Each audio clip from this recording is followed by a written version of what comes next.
నకరకల్ల మండలం నరసింగపాడులో శ్రీ గంగా అన్నపూర్ణ సమేత కాశీ విశ్వేశ్వర స్వామి మరకతలింగ చంద్రమౌళీశ్వర వారి ఆలయం నందు తెల్లవారుజాము నుంచి భక్తులు క్యూ కట్టారు. ప్రత్యేక కార్యక్రమాలను అత్యంత వైభవంగా నిర్వహించారు. 11 ద్రవ్యములతో అభిషేకం నిర్వహించారు. మహిళా భక్తులచే కోలాట కార్యక్రమం భక్తులను ఆకట్టుకుంది. స్వామివారికి శాంతి కళ్యాణోత్సవం నిర్వహించిన అనంతరం స్వామివారికి అత్యంత వైభవంగా కోనేట్లో తెప్పోత్సవం నిర్వహించారు.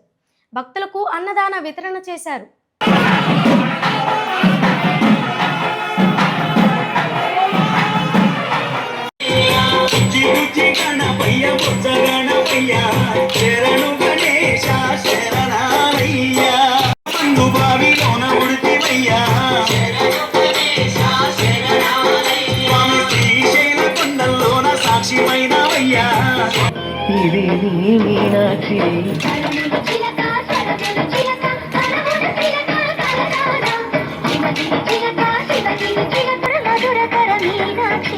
కంచి పట్టున కామాక్షి మహిని మహిమగల మీనాక్షి కాశీలో విశాలాక్షి.